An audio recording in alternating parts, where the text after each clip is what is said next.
Hey everyone, welcome back for another Socialblade video cast. I'm Dave, I'm Jenna. and today we're talking about building community online, which is really important because, be it you're trying to build a website or more importantly, a YouTube channel, because we're all about YouTube, right?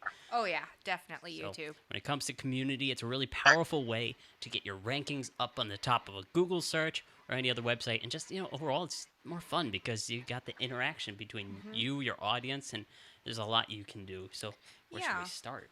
Well, I think maybe starting with why it's so important. I think a lot of people don't realize that comments, like how active comments are on a video, are one of the ways that YouTube helps determine search ranking. So if somebody's searching for a term, your watch time is really important, but so are those comments. And when you're responding to comments, every comment you respond to, of course, that counts as a comment. And then if the person responds back, that's another comment. So it's really to your benefit to get conversations going in your comments, and even to extend those conversations past that into other social media sites.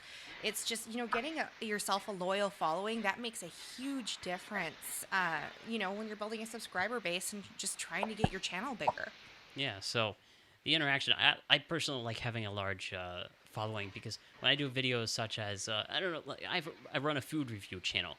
So in every episode, I ask people, have you tried this product? What are the prices in your area for this particular product? And where should I go next? So you can get feedback both ways to Hmm. help give you ideas for your next set of videos and things like that. And just people really like being part of your channel, not just watching you, but being part of the whole fun action of it all. Yeah. And in my consulting, I've actually, it's one of the areas that I think a lot of people struggle with, how to interact with your commenters, because sometimes it is like dealing with a stranger. You don't know who it is and who you're talking with. And sometimes you get, hundreds of comments. You literally can't respond to every one of them. But we have a special guest today, and when I reviewed his channel, he has just amazing comment traffic going on. He knows how to turn comments into conversations, which is what we want to see. And so we invited him on. He is from a niche market. He is a machinist. Ooh. Yes, yes. And I'm sure he'll tell us a bit about that as well. So please welcome John from NYC CNC. Hi, folks. Yes. So, John, can you tell us a bit about how you got into YouTube? I started getting into YouTube in like 2006, 2007 because at the time I lived in New York and I was trying to learn how to machine and I had a day job, which meant what the learning I was doing was online, not so much YouTube because YouTube was so nascent at the time, but forums. And I thought I'll document my learning with a video camera, which in and of itself was almost a lot different back then, as a way to pay it forward and show that I was trying to, in some form, give back to the community that was helping me learn. That's fantastic. And I think it's so interesting. Can you tell us a bit more about machining? I think there are a lot of people that have no idea what that is. No, sure. It's easier to explain nowadays if you compare it to, say, 3D printing, where 3D printing lays down material. It's an additive process. You're adding material as you go. Machining, which has been around for legitimately hundreds of years, arguably longer, is a subtractive process. So I describe a mill, which is the machine I like the most, as a wonky, Willy Wonka, Wonkavator version of a drill press. Instead of just going up and down like a drill press, it goes up and down, left and right, back and forth to cut metal or other material, but mostly metal. So I'm looking at some of the background equipment on your set here in the shop. What are some of the, I guess, technology advances over the years that have made the machining process in CNC? There's got to be things like computers running some of these machines now, and I even hear of machines running on Arduino and things like that, which are used for little hobby projects and even things like this. So it's pretty advanced, is it not? No, absolutely. And going back, in the first half of the 20th century, it was all manual, which required a lot of skill. And don't get me wrong, huge amounts of skill are still required, but the hurdle has been brought down because, in the 70s and 80s, you had computers being brought in, and then until the last like 10 years, we started to have this prosumer or hobby level equipment, which is now affordable. It can fit in, you can have smaller sized machines that can fit downstairs or in homes, and the power requirements. And then, like you said, there's been a lot of, especially with like wood cutting routers, where you don't need as much inert mass and cost as you would for like a high quality metal cutting machine. Arduinos are a great platform, whether it's with traditional G code or handling it on a more. There have been crazy examples of folks who figured out how to do stuff. So that a theme of my channel is, and I don't want to sound cliched about like breaking down walls, but it's like manufacturing at home. I run my channel to create prototypes, and I get my prototypes to a point where I can go to a machine shop or a vendor and with confidence say, I figured out how to make this, I'm willing to place a larger order, I speak the language enough, and now you go do what you guys are expert at doing. That's awesome. By the way, to all the people watching the live stream at this point, if you have any questions for John here that you want to ask, or even just on topic in general of production for CNC or building community and turning your comments into sort of a discussion process, do leave them and we will get to them. We got staff. We got trained staff on file. It's really important to have. And they're taking the best of the best comments and bringing them to our attention so that we guys can sort of go through and sort of discuss them at the end of the broadcast here. Yeah. Well, why don't we go ahead and turn to our topic, which is building a community. And, one of the things I did really notice when I first started looking at your channel is really how good the comments were back and forth. And, I was just absolutely shocked that there wasn't like no trolling or anything. It was amazing. So can you tell us a bit about how you approach responding to comments? I actually don't know why. I don't remember what it was, but I watched something 9 months or a year ago that said you have to have a call to action. You have to ask your people to be engaged, and that was so obvious, but I wasn't doing it. It was like a one-way thing, and so I actually got lucky because I did it not realizing it would be this beneficial, but I ask people to like the video or to comment, or sometimes I'll even, now I'm a little bit more contrived, to be honest. Now sometimes I'll intentionally go into a topic I don't know about and I'll say, hey, can you guys help me out? I think that works for me because I've built a decent amount of goodwill, which goes back to I'm very honest. Like I'm not scared of people saying you don't know what you're doing, because I'm kind of like, yeah, but I don't care. I've done what I get to do and I love it, and you can tell me I'm not an expert because I'm not, but I still figure out how to make this stuff happen.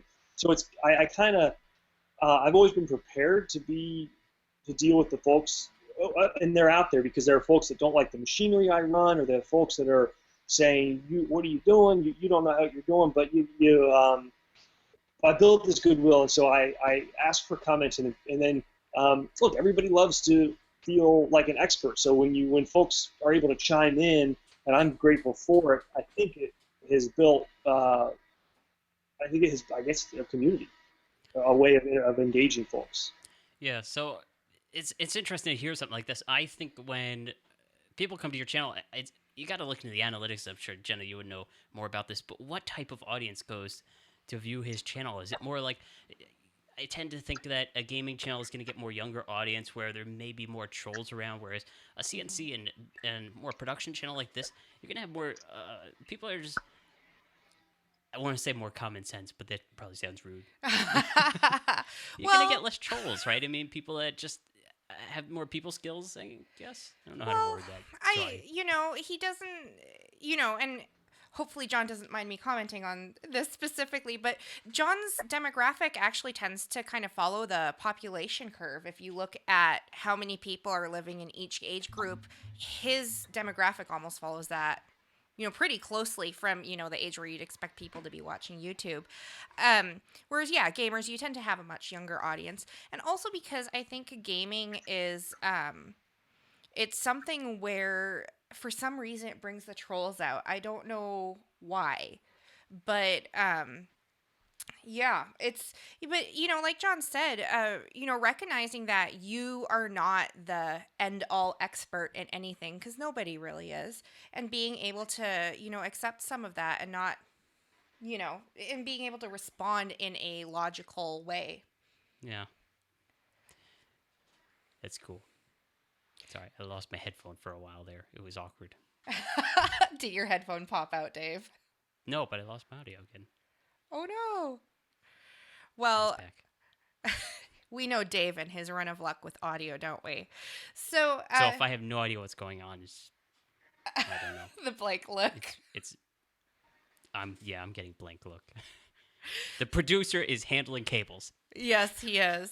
So, how do you take the like with community? One thing that's interesting is that we all often see overlap between channels, especially in the same niche. How do you deal with that? Do you have like competitors on YouTube? And how are you working with them? Yeah, no, for sure. And I feel a little sensitive to it because I've had some folks that have come in and have really almost blown me away in terms of getting a lot of subscribers really quickly. But on the other hand, they're awesome guys. They're really qualified, and they're doing something different enough than what I'm doing that I don't think there's going to be. It's not necessarily overlapping, but as a consumer of YouTube videos, I know like we only have so much time in the day. So at the end of the day, I do feel like I'm competing for your time or our viewers' time. So I want to still put out good commentary or excuse me, good content, and know that for me, I've always tried to focus on being well produced with good lighting and good audio and not rambling, and then producing content that folks actually find interesting. That's really interesting. I know I ramble a lot. That's one of the reasons why I don't have my own YouTube channel. It would be like just videos of me talking forever and not really a vlog either. Well, we could turn this into an idea that we can make Rambling 101. You know, Ooh, I could totally teach that class. that's a good channel name too. Ooh. We're gonna have to make that right now. Somebody's going to steal it before this live show's over, though. We'll have to make Rambling 102 then. Okay. Well, Dave, what about you? What do you think about building community through your comments? Well, I always, going back to the example of my food channel, I say try to interact with the audience. Don't just make it about you or your story to get across to them. Include the audience who may possibly be viewing back as part of your show. Do things like annotations and have them click on annotations as maybe an answer to a question. So be like, what do you think I should do next? And have two choices. But also open it up in the comment section. Have them give feedback. Things like that, because the two-way interaction, not only does it help your channel, it makes the audience out there feel like they're part of your channel. It makes them keep coming back and all that jazz. So, yeah, they got all of that. There's multiple techniques that you guys can do, and if you want to learn more about that, of course, we can help you here at Socialblade and talk to Jenna through the consulting classes here, and we'll give you some more feedback. Yep. And, remember, one of the things you can do in your comment section is you can touch on topics that you know are going to be touchy. Obviously, you don't want to insult anyone, but if you can get a bunch of commenters arguing back and forth about whether they prefer Mac or PC, that's a lot of comment traffic. I would never do such a thing. Oh, you wouldn't, Dave? No. Yeah, never. see, Mac here. PC here.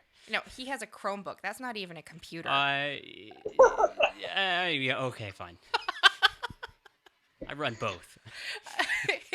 Yeah, so, there are a lot of different topics out there. If you're a gamer, get the argument going about Xbox or PlayStation and the white Xbox or the black Xbox. And, there's all sorts of interesting stuff. I know on John's channel, I saw quite a few polite but somewhat heated debates about tool brands.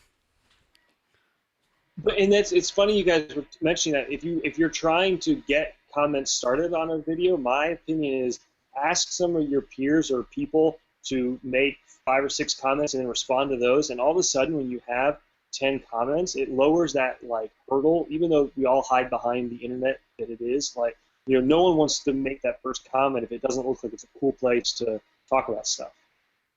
Yeah. I do know, I've seen a trend on some channels, though, where people compete for the first comment. And, of course, that first comment. I get that all the time. I don't know what it's all about, though. Well, but, I mean, obviously, that first comment is kind of, how do you even respond to that? Congratulations. Yeah, I'd put a smiley face. Smiley face. Emoticons. And that's the thing, of course, is it doesn't matter how short your comment is. It counts. This is true. Yeah, if you don't know how to respond, send a smiley face. It also makes, once again, it turns the community back on you, knowing that you're going to look at their comment, you're going to respond to them. It just makes them feel special, warm and fuzzy inside. Yeah. So, what do you do if you get questions that you don't like? I'm sure people ask specific questions that you don't really know the answers to. Yeah, so I'm always honest about it. Sometimes I'll like Google the answer, but a lot of times I've got enough folks watching now where you let other people answer, which is a win because then once someone has answered, someone else is usually going to answer. Like I just did a video on the very sexy topic of ultrasonic cleaners in the machine shop, and you would be amazed because all these people are like, "Oh my gosh, I'm a dentist. I use them for dentists. I clean my eyeglasses in them." And they're asking me what brand's the best, and you let other people have those wins of like commenting in before. Usually, I'm really quick to respond to initial comments because I want to build out that initial like first 24-hour comments. Then after that, sometimes I'll let people comment themselves. Also, it's like not exactly the most enjoyable thing to go log in and handle like 40 comments every 6 hours. I'm just being honest, but you have to do it. So Yep, that's the thing. Well, Dave, do we have any questions coming in? Sadly, no. It's been one of those days. We're having audio issues on the monitors. We're having setup problems. We're a little bit delayed. It's maybe people are just like spend a time outside. I have a Well, question. well, it could also be that they're just not coming through to us if there are comments. So, That's true. so the joys of YouTube, right? John, do you have questions for us? I do. What Cool. is with the YouTube comments that you cannot respond to? There are a lot of them, and I don't know. No, they're not like there's no respond button. Do you know what I'm talking about? It's like a linked comment or Oh, something. Oh, yeah. yeah. I actually have a tutorial on my Sonic Orb Studios channel. It's an odd little thing where there are permission changes that need to be set on Google Plus to allow anyone to comment back, and I think it's really solved the issue for many people. In fact, when we finish this broadcast, at the end of the day, we upload the recording that we've done here. I'll include a link in the description below, so if you guys have that issue, you can finally have that solved. And of course, share the video with anyone that needs help on it too. Yeah. Um, I also want to mention that I know it made the news. What was it? A couple weeks ago when PewDiePie turned off his comments, and it made like Mm. national news. I'm like, okay, So I should just turn off all my comments. not a good idea. And he had his own reasons for doing that. And of course, being a number one YouTuber, he doesn't have to follow the rules the rest of us do to keep getting views.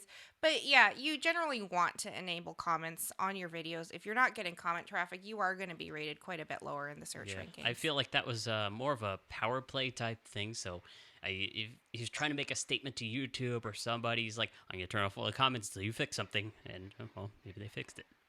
Well, maybe they did.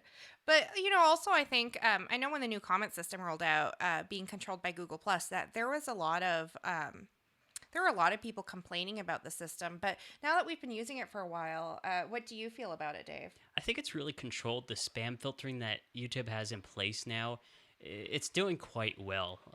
You do get some spam every now and then, but there's a great way to check all the comments that have been listed throughout the day in your proper pages. And if you want to send a private message, it could be done through the comment system as well. It's just a matter of sort of figuring out the new interface and how the workflow works. Yeah, and don't Do you, go ahead, John. do you guys have a video you could recommend? Because, for instance, I find that I respond to comments in a lot of different ways. Sometimes it's from the drop down of like activity. Sometimes I go into the community page, and it's different. And sometimes it's faster, but then sometimes I can't remember the specific, but sometimes you can miss some or the follow-ups. And I would love to watch and see how other people are handling their comment, homework. I feel like we should make a video on this for Socialblade. I guess that's going to be a YouTube tip video coming up. It will for sure. Stay Handle- tuned for that one. Yeah, it is. And, it can also be frustrating, having to feel like you have to keep logging in, especially like if you responded to somebody and you're expecting it to be a conversation.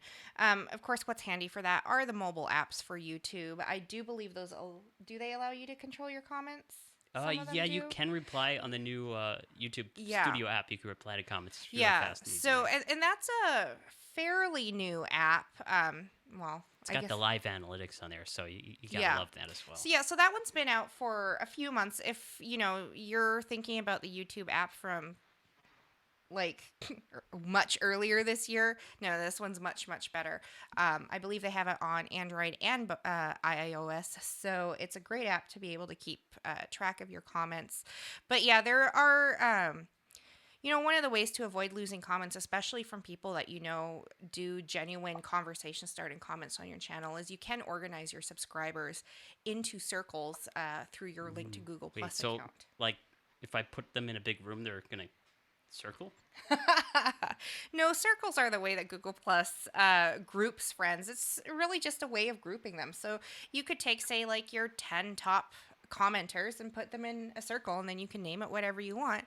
And you can send messages directly just to them, or you can set up notifications so that you can see the comments from them more easily. Yeah, you can even do hangouts like we're doing here with John from the CNC shop, because we're awesome like this. We could set up Google Hangouts. Anyone can do it. It's quite easy. But you could set that up just for those top 10 fans or the top fans that really are, I guess, a key part of your community. Yeah. So, Yeah, and remember that you never have to completely manage your channel by yourself. You can always ask some of your fans to help out. A lot of them are totally willing to do that. They enjoy doing it. If they're already watching your content and being active in the comments, you're asking them for help is probably gonna make them feel great. yeah, definitely Feel so. really involved. So, yeah. So, and there's also we can be bringing. Oh, hang on, we're getting a signal from our. Okay, all right. Sorry, there are producers signaling at us, and I just missed it. I'm going, what's that signal? But that's all right. We figured it out.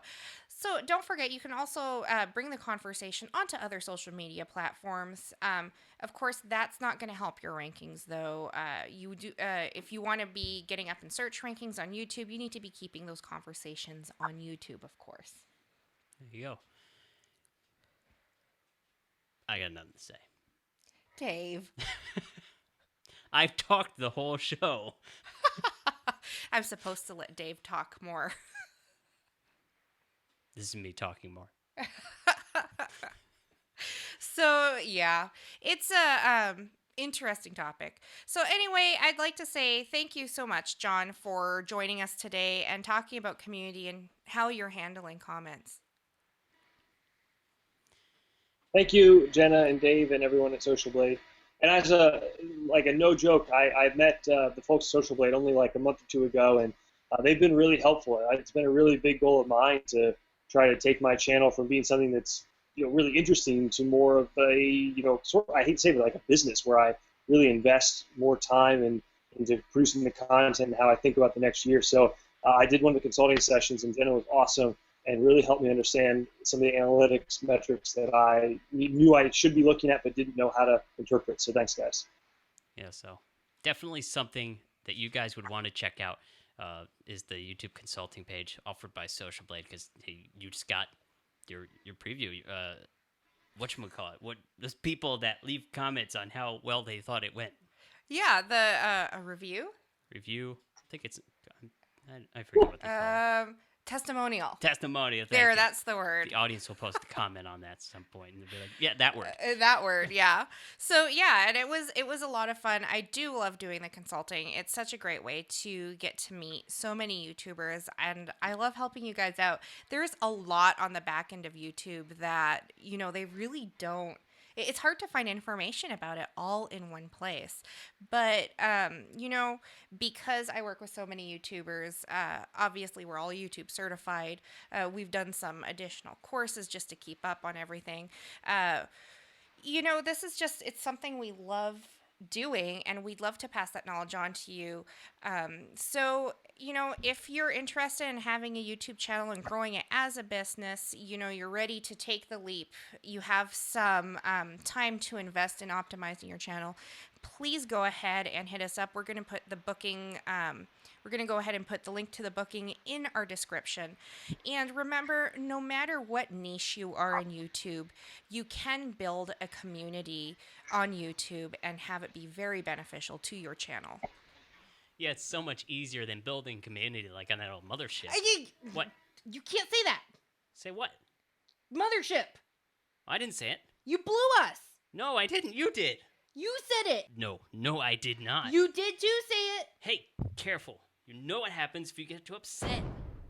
Now look what you did. I'm gonna kill you. No, I'm gonna kill you. Not if I kill you first.